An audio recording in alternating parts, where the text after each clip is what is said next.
This is a 1995 Jaguar XJ12, which is the newer body style than the XJ81 body style, like the green car here. This car here came out of Pennsylvania in a place called Elwood City. It's been sitting around, as you can see, for quite a long time, getting really grungy and dirty. It's got the later wheels, which I don't find all that attractive, unfortunately. The body is okay. There's one spot where I see some rust. I have not looked under the car yet. I'm still trying to figure out what to do with this. It doesn't look like it's been hit, but it's got a problem with the automatic transmission. The previous owner was messing about with trying to put push button switches in to get it to shift to different gears. And in doing all that, he also decided to cut off the exhaust. So here's the exhaust and catalytic converter parts, which he removed from the car, unfortunately. And as you can see, there's some rust on the car right here. I don't know how bad it is underneath that trim. It might be pretty bad. By the way, that trim is not factory. It's an add-on thing. I think it looks hideous, but it's on the car. The interior of the car looks okay. There's not a whole lot of wear on the interior, so it's halfway decent. It's just the car is really dirty and grungy. And like I said, it's got some sort of problem with the 4L80 transmission. It is the 6-liter V12 engine, which seems to run okay, but once in a while the starter refuses to function. And the previous owner's solution to that was to take a really long pry bar and bang on the starter with the end of the pry bar to get the starter to work. So I have ordered a starter for it. I'm still in the process of waiting for that and doing the research on what it takes to actually get to the starter, which, as you can probably imagine, in an engine compartment this tight, it doesn't just exactly fall out of the car or be real easy to change. So other than the transmission problem, it doesn't look like he's done a lot of weird stuff under here from the hood, except put on these aftermarket air cleaner things. Fortunately, the original air cleaners are in that cardboard box in the interior here.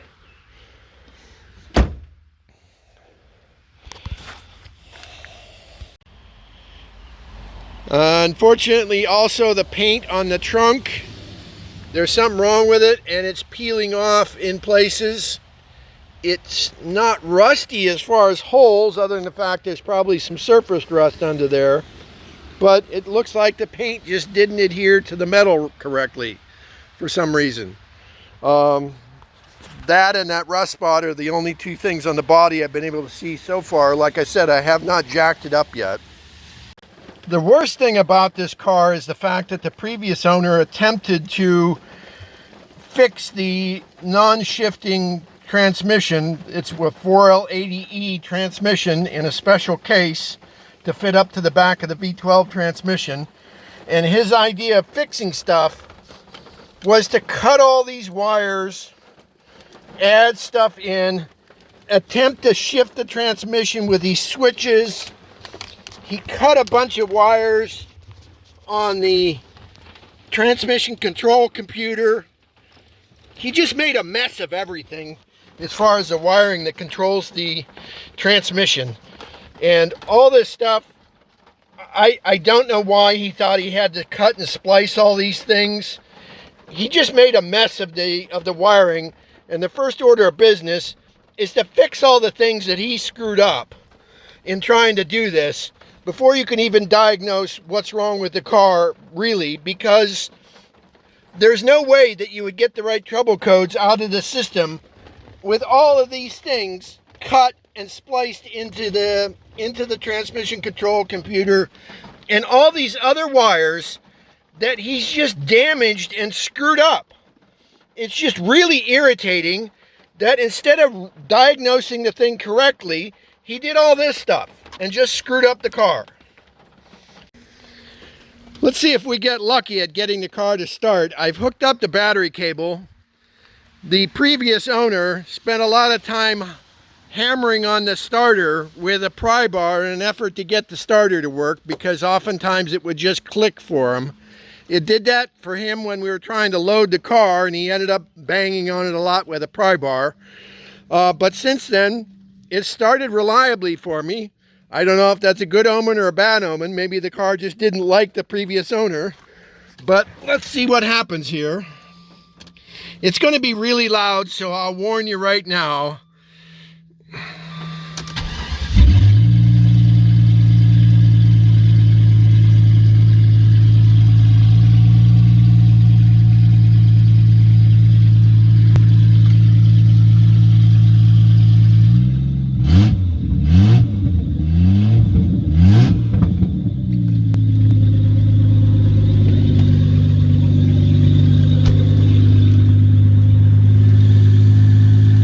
It does seem to run fine.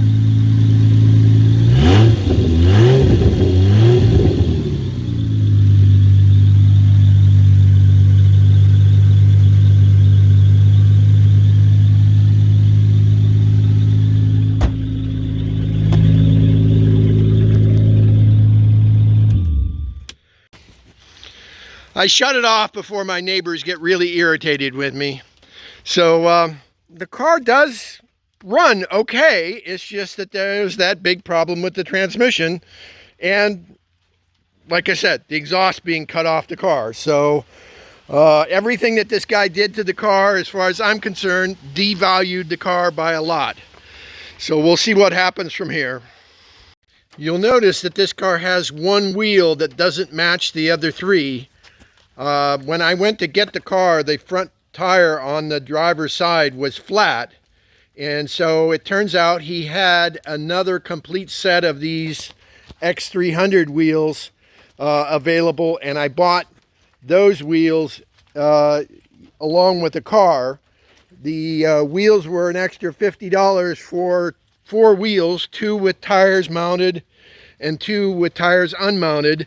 And here's the matching wheel with the flat tires. So I do have the complete set of matching wheels for this car, plus another set of matching wheels, like I said, for an X300 car. So I actually like the X300 wheels better than these late X305 wheels that are on the car. So I don't know what I'm going to do here. I do have some of the hubcaps that fit these X305 wheels.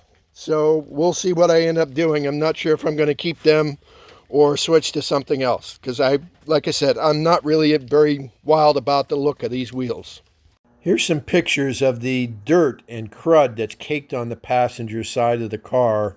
You can see that there's a lot of mold and just general dirt that's caked onto the paint. I'm hoping it cleans off. I don't know if it will or not. We'll see. If you have any questions about anything in the video, please leave a comment down below. Thank you for watching.